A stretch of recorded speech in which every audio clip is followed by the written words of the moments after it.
Ол үстіндегі халатын шешіп, басқа киім іздеп жатты. Сол сәтте оның жарықтан анық көрінген бейнесі мені сескендіріп бастады. Жылдар бойы еңсесін тік ұстап, суық көрінетін әйелдің ішкі әлемінде қандай қорғансыздық жатқанын сезгендей болдым. Ол үстіне жұқа, ілгекті, түнгі көйлекше киді де, іш киімін ауыстыру үшін теріс айналды. Оның әрбір қимылынан қатты мазасыздық, жасырын бір толқыныс байқалып тұрды. Жалғыздықтан қажыған әйелдің бұл күйі менің де жүрегімді жиі соқтырып, «Сәлем достар, қалайсыздар? Өмірден алынған оқиғалар арнасына қош келдіңіздер. Қай қаладан көріп отырғандарыңызды пікірге жазып кетіңіздер. Бізге өте қызық. Арнамызға тіркеліп, лайк басып қолдау көрсетуді ұмытпаңыздар. Кеттік достар. Бүгінгі қызықты оқиғамызды бастайық. Өмір біз алдын ала сызып қойған жоспарлармен жүрмейтін. Кейде ең жақын деген адамдарымыздың өзін мүлдем басқа қырынан танытатын жұмбақ мекен. Менің есімім Асхат. Үйленгеніме 9 жылдан асты. Жұбайым Әлия екеуміз Тараз қаласында қарапайым ғана, бірақ сырт көзге өте бақытты отбасылардың бірі болып өмір сүріп жатырмыз. Әлия өте нәзік, түсінігі мол, адал жарыс. Алайда оның балалық шағы оңай болған жоқ. Ол не бар 10 жасқа толғанда әкесі отбасын, шиеттей бала-шағасын қалдырып, басқа жаққа кетіп қалған екен. Содан бері Әлияны, оның ағасы мен сіңлілерін анасы Гүлсім жалғыз өзі өсірді. Жалғыз бастананың көрген бейнеті, тартқан тауқыметі аз емес еді. Қайненеме, яғни Гүлсім анамызға мен әрқашан үлкен құрметпен, тіпті сескене қарайтынмын. Ол кісі қазір 58 жаста. Жас кезіндегі қиындықтар, жалғыздық пен өмірдің ауыр соққылары оның жүзіне ертерек әжім түсіріп, мінезін сәл қатал, суық әрі тұйық етіп өзгерткен еді. Орта бойлы, үнемі жинақы жүретін, көзқарасынан ешқандай сезімді оқу мүмкін емес, қатал заң қызметкер секілді көрінетін әйел болатын. Мен ол кісіні тек жұбайымның анасы, сыйлы жаулықты қария ретінде ғана танитынмын. Оның ішкі әлемінде қандай дауылдар соғып жатқан, жылдар бойы жиналған жалғыздық пен өкпе-реніштің қаншалықты ауыр екенін ол түнге дейін мүлдем сезбеген де едім. Осыдан 2 жыл бұрын күздің салқын айларының бірінде мені жұмыс бабымен Ақтөбе қаласына шұғыл іссапарға жіберді. Ол жақтағы шаруаларымды бірнеше күнде бітіріп, кері қайтуға дайындалып жатқанымда Әлия телефон соқты. Асхат, Ақтөбеде жүрсің ғой, анама соғып кетші. Қазір үйде жалғыз өзі, ағам вахтада, сіңлілерім Семейде оқуда, өзінің денсаулығы да мәз емес сияқты, дауысы оғаш шығып жүр, деді уайымдап. Жарымның сөзін жерге тастамай, жол жөнекей үлкен базарға соғып, гетаның етін алдым. Артынан тәттілер мен үлкен торт сатып алып, Гүлсім анамыз тұратын шағын ауданға қарай тарттым. Ол кісінің үйі ескі үлгідегі 5 қабатты үйлердің бірінде орналасқан. Қуықтай ғана 2 бөлмелі пәтер еді. Шағын ас үй, 1 зал және жуынатын бөлме. Үйге жақындап, 3-ші қабатқа көтерілдім де есікті қақтым. Іштен бірден жауап болмады. Бірнеше рет қаққаннан кейін ғана есікті Гүлсім анамыз ашты. Оны көргенде сәл таңғалып қалдым. Жүзі қызарып кеткен, көздері жасаураған, үстіне тізесіне де жетпейтін жемін халат киіп алыпты. Оның бұлай еркін, тіпті бейғам киінгенін өмірімде бірінші рет көруім еді. Сәл мас секілді көрінді. Үйдің ішінен у-шу дауыстар естіліп жатты. Асхат, сен бе едің? Кел, кір, деді ол дауысы дірілдеп, өзін ыңғайсыз сезінгендей халатының етегін төмен тартқыштап. Белгілі болғандай, оның бұрынғы құрбыларымен замандастар бас қосып, шай үстінде аздап ішімдік ұрттап, өткен кеткенді айтып отыр екен. Үйдің іші қатты қызған. Мені көріп төрдегі үлкен кісілер сәл басылып қалды. Мен де көп бөгілмей, әкелген заттарымды табыстап, дастарханнан ауыз тидім. Алайда үлкендердің ортасында өзімді артық сезініп, «Мама, менің қалада біраз шаруаларым бар еді. Соларды бітіріп, кешке қарай бір жола демалуға келейін», деп сыртқа шығып кеттім. Кешкі сағат 9-дар шамасында үйге қайта оралдым. Бұл уақытта қонақтардың бәрі тарап кеткен екен. Үйдің іші тастай қараңғы. Кек ас үйдің шамы ғана әлсіз жанып тұрды. Мен кіргенде Гүлсім анамыз үстел үстін жинап, ыдыс-аяқ жуып жатыр екен. Үстіндегі әлгі қысқа қалатын ауыстырматты. Мені көргенде сескеніп қалғандай болды. Бірақ кез жиналып, келдің бе? Кел, мына етті реттеп жіберейік, деді. Екеуміз үнсіз ғана етті бұтарлап, тұздап, балконға жайып қойдық. Бұл процесте екеуміздің арамызда ешқандай артық әңгіме болған жоқ. Бірақ мен оның бойынан бір ерекше мазасыздықты байқадым. Ол маған тура қараудан қашқақтап, қолдары қалтырап жүрді. Шаруаны бітірген соң, ол жуынатын бөлмеде кіріп кетті. Мен қонақ бөлмедегі диванға қисайып, телефоныма үңілдім. Арада 10-15 минут өткенде, жуынатын бөлме жақтан оғаш дыбыстар естіле бастады. Бұл жай ғана судың аққаны емес, біреудің керен тыныс алғаны, тіпті ыңырсыған дауысы секілдеді. Мен елең ете қалдым. Орнымнан жаймен тұрып, дәлізбен ас үйге бара жатқансып, жуынатын бөлменің есігіне жақындадым. Есіктің жұқа ағашынан іштегі дыбыстар анық естіліп тұрды. Гүлсім анамыз ауыр дем алып, өзін-өзі ұстай алмай жатқандай күбірлеп жатты. Жылдар бойғы жалғыздық, бәлкім, бүгінгі ішілген аздаған ішімдік, оның ішіндегі жасырын сезімдер мен мұқтаждықты сыртқа шығарған сықылды. Кенет ол тамағын кенеп, есін жиғандай болды да, унитаздың суын ағызып, дыбысты жауып тастағысы келді. Мен ештеңе естімегендей, тез арада бөлмеме қайта барып жаттым. Көп ұзамай ол бөлмеден шықты. Көздері ұялып жерге қарап: «Асхат, мен шаршадым, жата қояйын. Саған диванға төсек салып қойдым» деді. Өз бөлмесіндегі төсегіне барып қисайды. Мен де ұзақ жолдан шаршағандықтан шамды өшіріп көзімді жұмдым. Көп ұзамай ұйқыға кетіппін. Түн ортасында, сағат шамамен 3-те, мен бөлме ішіндегі жеңіл сықырдан оянып кеттім. Бөлме тас қараңғы. Кек терезеден түскен айдың әлсіз сәулесі мен бұрыштағы шкафтың қасында жанып тұрған телефон экранының жарығы ғана бар еді. Көзімді жұмған сынай танытып, кірпігімнің арасынан сығалап қарадым. Гүлсім анамыз шкафтың алдында тұр екен. Ол үстіндегі халатын шешіп, басқа киім іздеп жатты. Сол сәтте, оның жарықтан анық көрінген бейнесі мені сескендіріп тастады. Жылдар бойы еңсесін тік ұстап, суық көрінетін әйелдің ішкі әлемінде қандай қорғансыздық жатқанын сезгендей болдым. Ол үстіне жұқа, ілгекті, түнгі көйлекше киді де, іш киімін ауыстыру үшін керіс айналды. Оның әрбір қимылынан қатты мазасыздық, жамырын бір толқыныс байқалып тұрды. Жалғыздықтан қажыған әйелдің бұл күйі менің де жүрегімді жиі соқтырып, тынысымды тарылта бастады. Мен демімді ішіме тартып, қозғалуға батпадым. Ол киініп болған соң өз орнына барып жатты. Бірақ ұйықтауға ниеті жоқ сияқты еді. Телефоннан бірдеңе қарап жатқандай болғанмен, көп ұзамай оның көрпесі қозғалып, саусақтарының матаға үйкелген дыбысы естілді.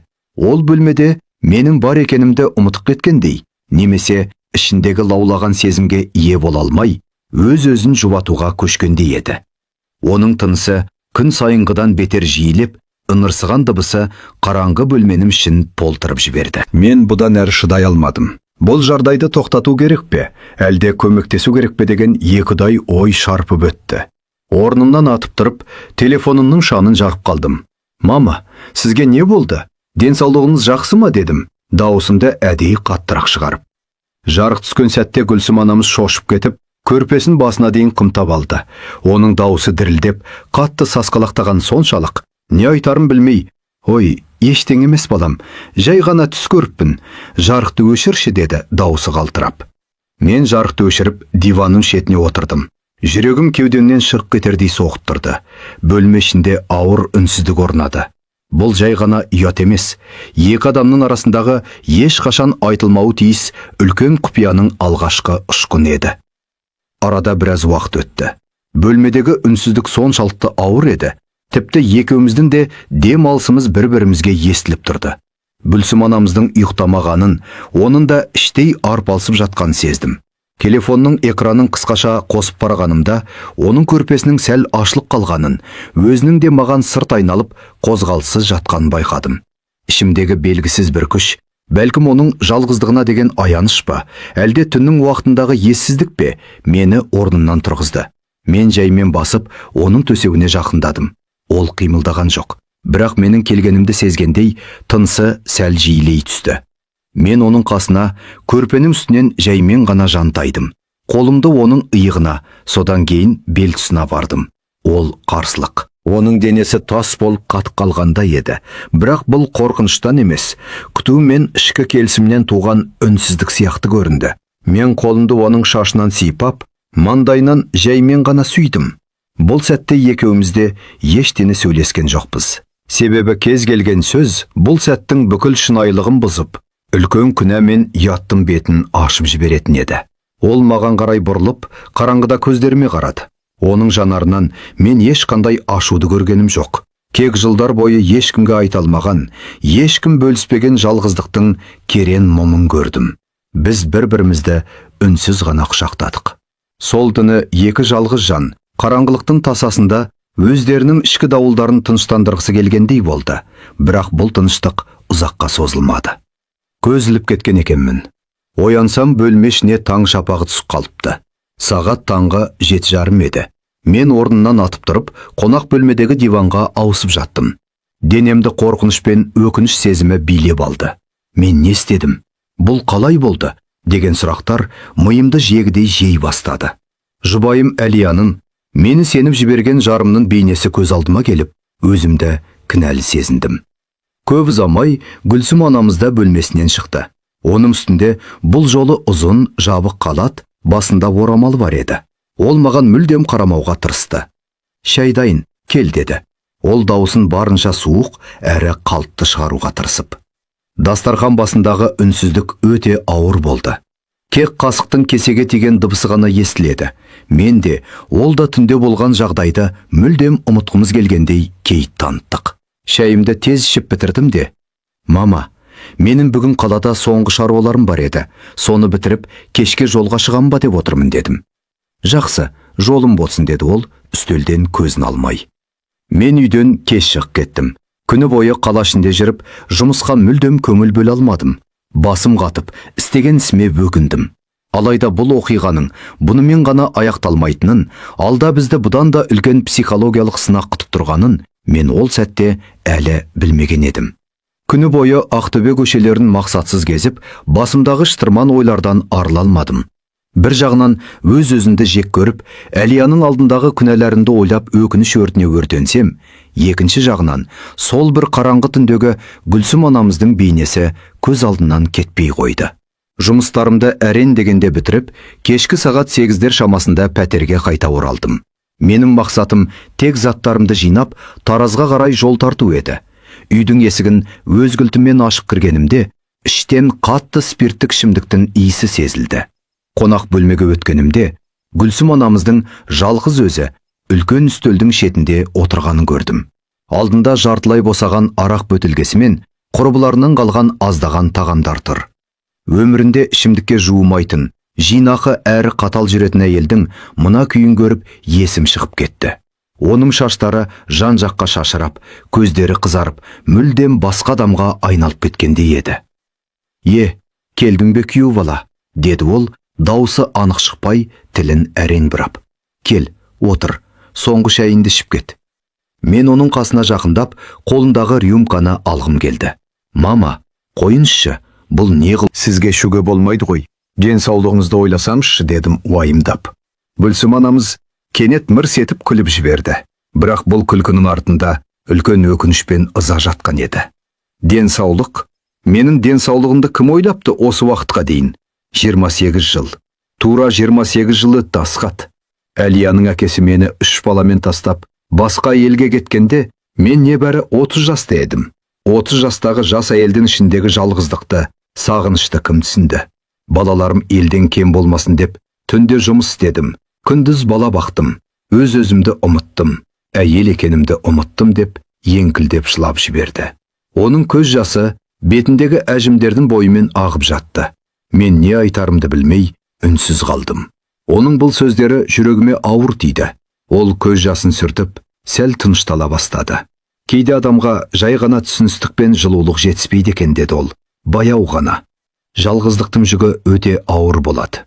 Мен оның ағынан жарылған сөздерін тыңдап отырып, ішімдегі қорқыныштың орнын аяныш пен түсіністік басқанын байқадым. Ол маған қазір қайнене емес, өмірдің талай қиындығын көрген, тағдыр тауқыметін көтерген қарапайым жан болып көрінді. Мен орнымнан тұрып, қасына бардым да, иығына қолымды қойдым. «Мама, жыламаңызшы. Мен сізді кінәламаймын» дедім жұмсақ дауыспен. Ол басын көтеріп маған қарады. Көзіндегі мұң мен үміт араласқан сезім анық байқалды. Сол сәтте біз үнсіз ғана бір-бірімізді түсінгендей болдық. Ас үйдің ішін тыныштық басты. Екеуміз де өмірдің кейде адамды күтпеген сынақтарға душар ететінін ойлап отырған едік. Сол түні айтылған сырлар мен төгілген көз жасы жүректе ұзақ сақталатын еді. Келесі күні таңертең күн сәулесі бетіме түскенде ояндым. Басым қатты ауырып, денем ауырлап кетіпті. Түнде не болғанын есіме түсіргенде, төбемнен мұздай су құйып жібергендей болды. Мен шынымен де өз енеммен бір төсекте жаттым ба? Бұл түс емес пе? Жаныма қарасам, Гүлсім анамыз ояу жатыр екен. Ол төбеге қарап үнсіз көз жасын төгіп жатты. Оның жүзіндегі түндегі құмарлықтың ізі де қалмаған. Кек үлкен өкініш пен масқаралық сезімі ғана бар еді. Мен орнымнан тез тұрып киіне бастадым. Мама, мен кешірім сұраймын. Бұлай болмау керек еді дедім, дауысым дірілдеп. Ол орнынан жаймен отырып көрпесін қымтады да, маған салқын ғана қарады. Асқат, тыңда мен деді. Оның дауысы кенеттен баяғы қатал қалпына түсіп. Түнде не болды? Бәрі осы бөлмеде қалды. Сен қазір заттарыңды аласында таразға кетесің. Әлияға ештеңе айтпайсың. Егер бұл туралы бірде-бір дыбыс шығатын болса, мен өзімді де, сені де құртамын. Сен мені түсіндің бе? Мен басымды изедім. Оның көзқарасынан бұл сөзді қалжыңдап айтып тұрмағанын ұқтым. Ол орнынан тұрып, жуынатын бөлмеге кіріп кетті. Мен де тез арада сөмкемді жинап, есікті сыртынан жауып, вокзалға қарай жүгірдім. Содан бері тура 2 жыл уақыт өтті. Мен ол түннен кейін Ақтөбеге мүлдем аяқ баспадым. Гүлсім анамыз да біздің үйге қонаққа келуін сиратты. Көп жағдайда Әлия телефонмен сөйлескенде, мен бөлмеден шырқ кетуге тырысатынмын. Егер амалсыз сөйлесу керек болса, екеумізде сырт көзге ештеңе болмағандай, кек амандық саулық деңгейінде ғана қысқа қайратынбыз. Бұл құпия біздің арамызда мәңгілікке көмілгендей еді. Біз ол туралы ешқашан сөйлескенде, ишара жасағанда емеспіз. Оңаша қалудан барынша қаштық. Себебі, егер тағы да оңаша қалсақ, ішіміздегі әлгі ессіз сезімнің қайта оянуынан екеумізде қорықтық. Алайда өмір өз дегенін істемей қоймайды екен. Осыдан бір апта бұрын Әлия маған қуанышты хабар жеткізді. Асқат, анам зейнетке шығыпты. Енді Ақтөбедегі үйін сатып, біздің қалаға, біздің үйге бір жола көшіп келмекші. Мен оған бөлме дайындап қойдым деді. Көздері бақыттан бал-бұл жанып. Бұл сөзді естігенде жүрегім мұздап сала берді. Оның біздің үйге көшіп келуі менің күн сайын тозақ отына күйетінімді және сол бір жасырын құпияның кез келген сәтте жарылуы мүмкін екенін білдіретін еді. Мен не істерімді, бұл жағдайдан қалай құтыларымды білмей, терезеге қарап үнсіз қалдым. Бұл драмалық оқиға сіздерге ой салды деп үміттенемін. Кейде өмірдегі қателіктер бізді өмір бойы қуып жүреді. Хикая ұнаса, каналға жазылып, пікір қалдыруды және лайк басуды ұмытпаңыздар. Келесі жаңа әңгімелерде кездескенше сау болыңыздар.